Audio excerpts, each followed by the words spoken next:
चलिए दोस्तों, आज हम आप लोगों के बीच में जाति श्रम विभाजन जाति प्रथा चैप्टर पार्ट 1 क्लास 10th का जो बताने वाले हैं। इस वीडियो को लाइक और सब्सक्राइब करना ना भूलेंगे। चलिए दोस्तों, पहला क्वेश्चन हम लोग देखेंगे। जो आप देख रहे हैं क्वेश्चन को, यानी लिखा हुआ है द अनटचेबल किनकी रचना है। हाँ दोस्तों, पहला number question number 1, the untouchable किनकी रचना है। तो यह किनकी न रचना है, तो ऑप्शन इसका सी हो जाए। किसका है भाई? तो ये जो हो गया डॉक्टर भीमराव अंबेडकर की है। किसकी है? डॉक्टर भीमराव अंबेडकर की है। चलिए अगला क्वेश्चन देखेंगे, है ना।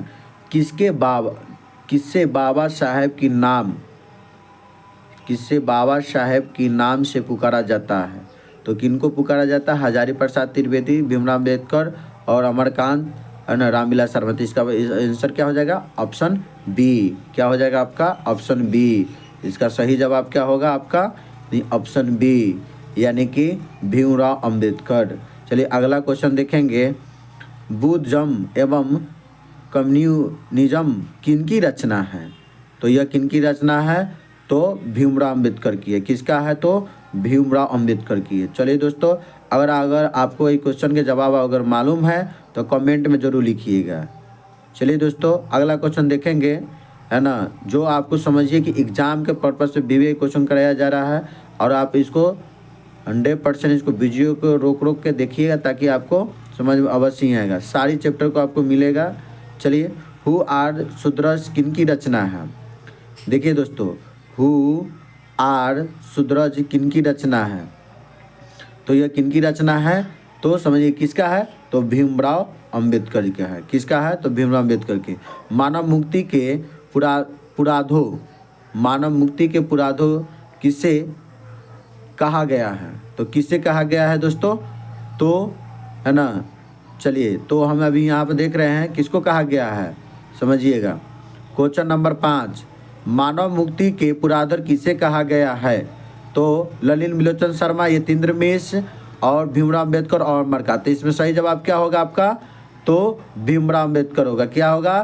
तो भीमराव अंबेडकर होगा। चलिए दोस्तों, अगला क्वेश्चन देखेंगे, भारत में जाति प्रथा का मुख्य कारण क्या है। भारत में जाति प्रथा का मुख्य कारण क्या है दोस्तों?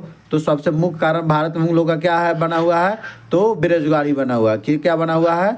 तो बेरोजगारी बना है। चलिए दोस्तों, अगला क्वेश्चन देखेंगे, है ना। जाति प्रथा स्वाभाविक विभाजन नहीं है क्यों।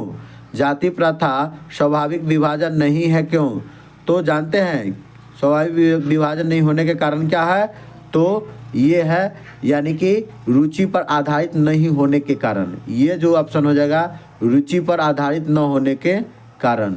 देखिए दोस्तों, रुचि पर आधारित न ही होने के कारण होता है। चलिए क्वेश्चन नंबर 8 जरूर देखिए। अगला क्वेश्चन देखिए, यानी दिया हुआ है, लेखक की दृष्टि में विडंबना की बात क्या है। लेखक की दृष्टि में विडंबना का बात क्या है दोस्तों, है ना।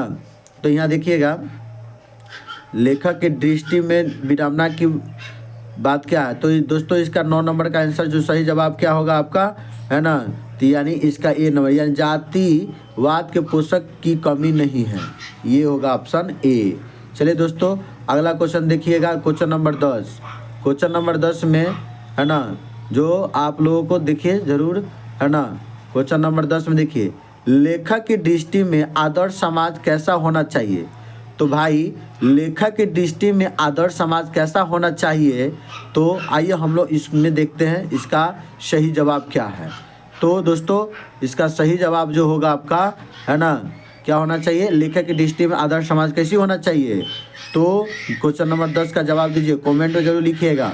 इसका हो जाएगा ऑप्शन, यानी ए हो जाएगा। क्या हो जाएगा आपका? ए हो जाएगा, ए नंबर, यानी कि जिसमें स्वतंत्रता, समानता और भ्रातृत्व का भावना हो, ये हो जाएगा। चलिए दोस्तों, अब देखेंगे क्वेश्चन नंबर 11, है ना। क्वेश्चन नंबर 11 नंबर क्वेश्चन को देखेंगे, और इसको आप लाइक और सब्सक्राइब करना ना भूलिएगा दोस्तों। चलिए क्वेश्चन नंबर 11 देखिए।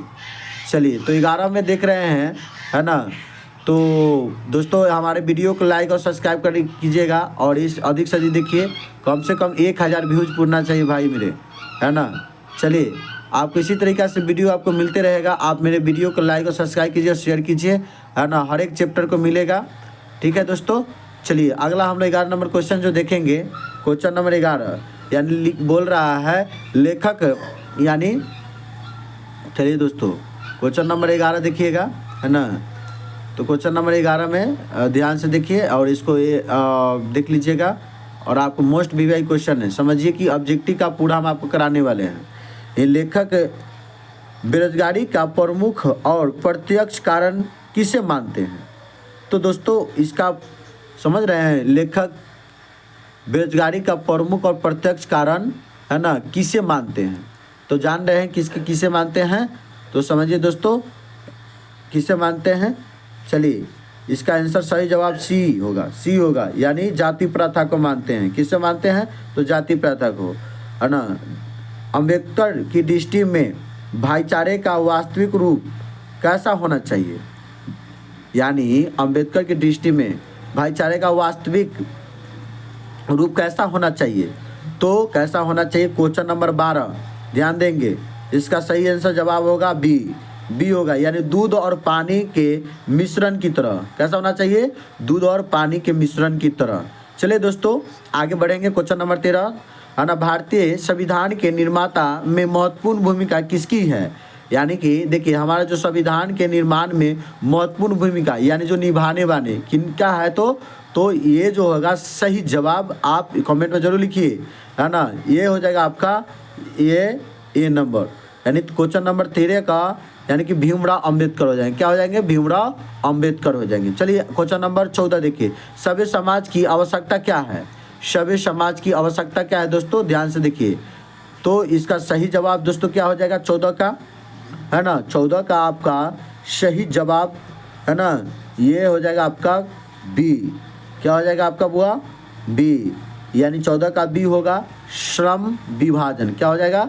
श्रम विभाजन। चलिए अगला क्वेश्चन देखेंगे, है ना। अगला क्वेश्चन जो देखिए दोस्तों, है ना, अगला क्वेश्चन जो देख रहे हैं, यानी निम्नलिखित रचनाओं में कौन सी रचना डॉक्टर अंबेडकर की है? कौन सी रचना अंबेडकर की है? तो ये जो ऑप्शन 15 नंबर ऑप्शन में देखेंगे, है ना, और कमेंट में जरूर लिखिए। 15 में आपका आंसर क्या होगा? द कास्ट इंच इंडिया, है ना, the untouchable you are they, है ना, हु आर द सुद्राज, इनमें से सभी। तो इसका सही जवाब होगा इसमें से सभी। क्या हो जाएगा आपका? इसमें से सभी। तो दोस्तों इसको टिक लगा लेंगे, है ना, और इसको ध्यान से देखिए। चलिए अगला क्वेश्चन देखेंगे, आधुनिक सभ्य समाज श्रम विभाजन को आवश्यक क्यों मानता है? आधुनिक सभ्य समाज का श्रम विभाजन को आवश्यक क्यों मानता है? तो दोस्तों ये जो सही जवाब जो होगा, है ना, क्वेश्चन नंबर 16 का, क्वेश्चन नंबर 16 का सही जवाब होगा, यानी ऑप्शन नंबर ए, यानी कार्यकुशलता के लिए। क्या हो जाएगा? कार्यकुशलता के लिए। चलिए दोस्तों अगला क्वेश्चन देखिएगा। चलिए क्वेश्चन नंबर 17 देखेंगे, यानी कि श्रम विभाजन और जाति प्रथा बाबा साहेब के किस भाषण का संपादित अंश है? क्वेश्चन नंबर 17 ध्यान से देखिए दोस्तों, है ना। चलिए क्वेश्चन नंबर 17 का जवाब दीजिए, कमेंट में जरूर लिखिए। इसका सही जवाब हो जाएगा आपका, यानी कि सी, यानी सी हो जाए, एनिहिलेशन ऑफ कास्ट। चलिए इसका ऑप्शन सी। 18 नंबर देखेंगे, प्राथमिक शिक्षा प्राप्त करने के बाद अंबेडकर उच्चतर शिक्षा प्राप्त करने के लिए कहाँ गए थे? तो कहाँ गए थे दोस्तों? तो न्यूयॉर्क में गए थे। कहाँ गए थे? न्यूयॉर्क में। अंबेडकर के चिंतन एवं रचनात्मक के लिए प्रेरक व्यक्ति कौन थे? तो 3 ऑप्शन यहाँ दिया हुआ है दोस्तों, है ना। तो आपको बताना है, यानी कि अंबेडकर के चिंतन एवं रचनात्मक के लिए प्रेरक व्यक्ति कौन थे? तो कौन थे? तो बुद्ध, कबीर, ज्योति फूले, इसमें से सभी। तो दोस्तों इसमें से सभी हो जाएगा, क्योंकि ये तीनों थे किनका? यानी भीमराव अंबेडकर के चिंतन और रचनात्मक प्रेरक व्यक्ति थे। चलिए दोस्तों क्वेश्चन नंबर 20 देखेंगे, जाति प्रथा यानी जाति पाति तोरक मंडल भाषण लाहौर में कब हुआ? तो लाहौर में कब हुआ, क्वेश्चन नंबर 20 में अवश्य देखिए। तो कब हुआ था? तो 1936 में हुआ था। कब हुआ था? 1936 में हुआ था दोस्तों। चलिए क्वेश्चन नंबर 20 देखेंगे, 21 और 20। तो ये हो गया आपका, चलिए दोस्तों, है ना। और ये जो देख रहे हैं यानी क्वेश्चन नंबर 21 यानी श्रम विभाजन और जाति प्रथा क्या है? तो श्रम विभाजन और जाति प्रथा क्या है दोस्तों, है ना। चलिए दोस्तों, यहाँ पर इसका जो सही जवाब होगा यानी सी, यानी निबंध है। यानी जाति प्रथा, सभ्य जाति प्रथा क्या है? तो निबंध है। चलिए दोस्तों।